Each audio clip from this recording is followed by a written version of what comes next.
الله الرحمن الرحيم. السلام عليكم ورحمة الله وبركاته. المعاشات قبل العيد ولا بعد العيد؟ هيتم تبكير وتقديم صرف معاشات شهر مايو عشان تبقى قبل العيد ولا بعد العيد؟ التأمينات الاجتماعية حسمت الأمر بخصوص هذا الموضوع. فضلا وليس أمرا، أولا ادعمونا بلايك الفيديو واشتراك في القناة.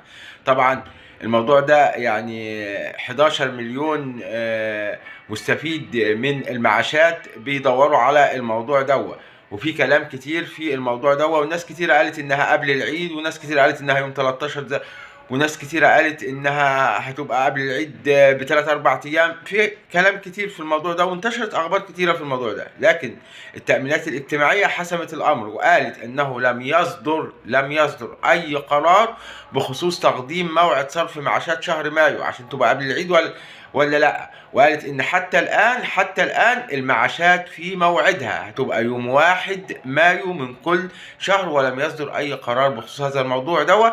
وسنوفيكم باي جديد، لو في اي حاجه هنوفيكم بيها على طول. فضلا وليس امرا، ما تنسوش اللايك والاشتراك في القناه، وشكرا وسلام الله عليكم ورحمته وبركاته.